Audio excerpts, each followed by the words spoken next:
Oh, you're back. You I am back. Charles night.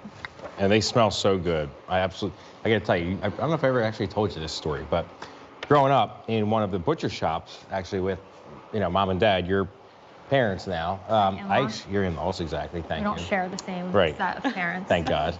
But no, I used to actually roll those meatballs with my mom and my grandmom in the back of the store when I was literally probably just barely tall enough to see the top of this counter, right? They used to get a stepping stool out, and we would roll them by hand, just as we still do today. So that's how long we've been doing this for, and that's why we're so excited to be able to bring these beautiful items to you. And the ribeye steaks are no different, but Lauren's done a great job with those. Yes. So this is the Black Angus ribeye steaks. We've been talking about these all night. This is our 9-ounce ribeye steaks. So this is the choice of 6 or 12. The 6 count is on 5 easy payments of $21.40. Right.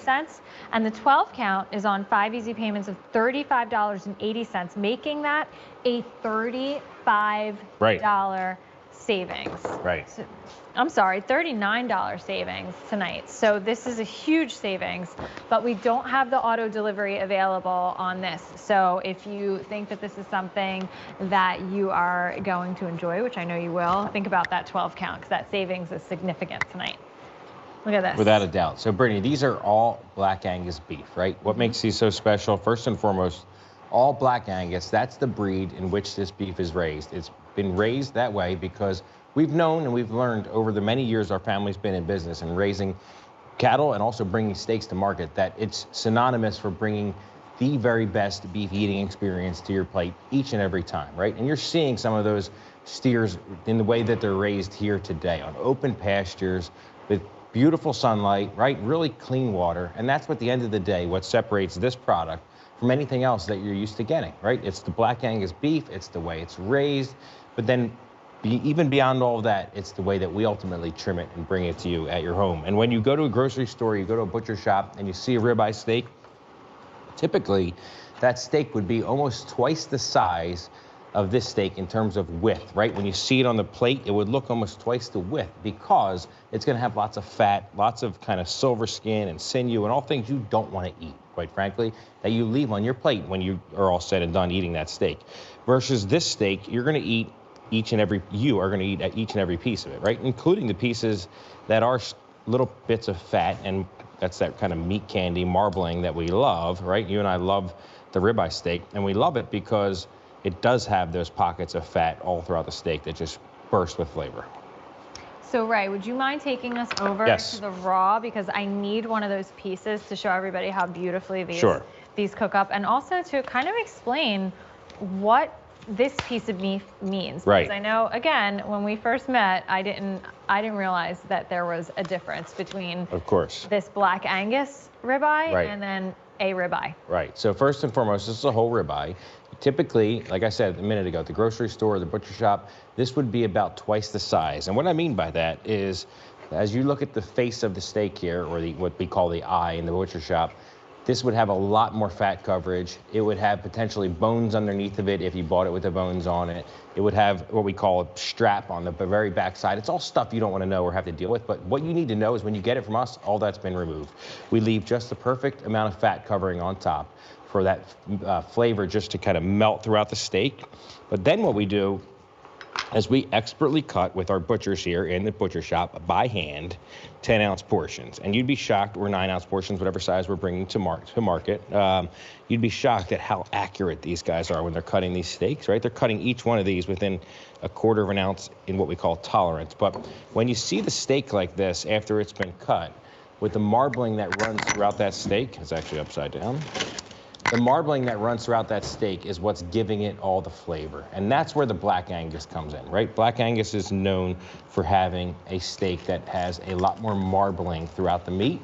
And ultimately, when you cook that steak, that marbling is going to cook down and it's going to leave beautifully tender steak that tastes like it has butter on it. Before I take that and cook that from you, I just want to hold this one up. Right. In addition to that one, just to show everybody, this is what you're going to get. It's going to be individually packaged and blast frozen. Ray, can you hold that one up for me? Yep, sure. I just want to show everyone the similarities of what that looks like that you just cut. Right. And then this one, I mean, it looks almost exactly the same, individually packaged, blast frozen, just take out what you need. It's just a little darker color because we blast freezing. Exactly. Frozen. That's beautiful. Right. So can I have that one to Yes. start preparing it? Do you want it whole as you have it there? Okay. Yeah, I'm Good. taking the whole thing. Perfect. Because I want to show everybody that this is a 9-ounce steak. So when I'm done preparing this, we're going to cut this one in half. Right. And we'll have our Valentine's dinner, you and I. Right. For 2. I was going to say 1 9-ounce steak is more than enough for both of us. Oh, I don't even think you could eat this whole thing. Right. And you can eat a lot of steak. I can, but it just goes to show you how far you can stretch these, right? Whether you get the 6 or 12 count, it's easily a meal for 2 because of the fact that how lean it is. We've taken out all that heavy fat and stuff that you don't want to eat that you're used to getting when you go buy these steaks at the grocery store. And it's so funny, Brittany, you know, you mentioned when we first started dating, but so many people talk about, why can't I cook a steak at home to taste like it tastes at a steakhouse, right? Why do I need to go pay $50, $60, $70 for it at a steakhouse? But when I go to the grocery store and I buy those steaks and I try it at home, I can't get that same experience. Well, the reason for it is you're not getting the same grade of beef. First and foremost, most steakhouses buy Black Angus product. They know it's just synonymous for being the best. Beyond that, they also buy what we call aged beef, right? Wet aged beef. That's what these steaks are. Every one of these has been wet aged for at least 28 to 35 days. What does that mean? It means we put it in our cooler where it's a certain temperature and we allow the meat to break down. We age it for that period. When you go to the grocery store, they do not age the meat. And there's a big reason for it. They take steaks that are typically 2 to 3 days aged, right? Just 2 to 3 days.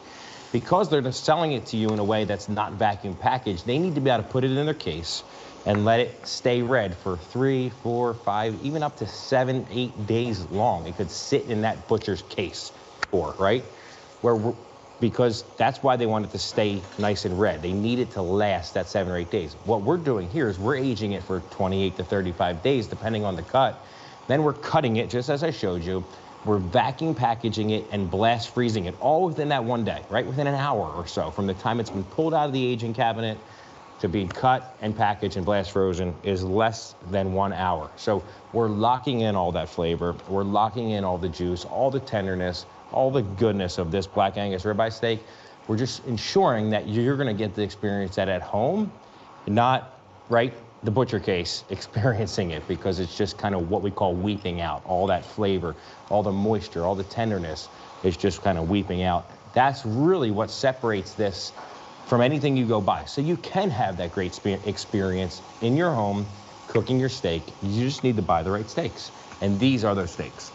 And they really go a long way, right? I mean, this is something that we do around Christmas time, where Right. we'll just make 1 or 2 of these. Oh, absolutely. And we'll have our little crostinis ready to go for everyone. But right here, I have 6 really generous size pieces. Normally, you know, I was that I gonna would say, have that's like 3 biters. I would have my my better knife that we have at home, and I would cut these even smaller and thinner. And we'd have 12 of them. Or you could do it with our filet mignon Right, as and you well. still have half the steak left here on the plate, and you've done 6 beautiful crostinis. But Brittany, these can also go along with those ribeye steak burgers. So if you really want to do something special, if you're having folks over for the playoffs or the game day, whatever it may be, you know, get the burgers and the steaks as well, right? You can do the burgers for lunch that we had on earlier, the ribeye steak burgers. Right. You can have ribeye steaks for dinner. So right, I showed everybody the individual package and Right. blast freezing, and you gave me a really great tip once. Actually, I think your dad did, about how to cook a steak, and that was kind of let it rest after you defrost it. Let it sit for a little while. It's really going to give you that steakhouse experience because this is such a beautiful cut of beef, right? So Right. So first and foremost, you want to let it get to room temperature, right? Even before you cook the steak. You want to get it out of your freezer, right? Put it in your cooler overnight, refrigerator, or run it under cold water. And you're going to want to let it sit for at least an hour, I would say, on your counter to get the room temperature. So yes, the steak should be 40, 50, 60 degrees, right? Almost at that room temperature. Then you want to season it. If you want to do that before you put it on the grill, or you want to do it after you put it on the grill, you can do it either way. Brittany, you just did it before you put it on the grill, which is totally fine. That's actually the way I do it, and I season it when it's all said and done. But yes, once you take it off the grill, you want to let it rest. Every steakhouse does this, right? They take it off the grill. They let that steak rest for 5 minutes, 6, 7 minutes before they serve it to you, because it just allows the meat to break down even more. All right, so you want to cut one of these guys in half for us and Yes. make our Valentine's Day meal that we can enjoy afterwards while I remind everybody what we have going on here. So we have our 6 or 12 9-ounce black Angus ribeye steak.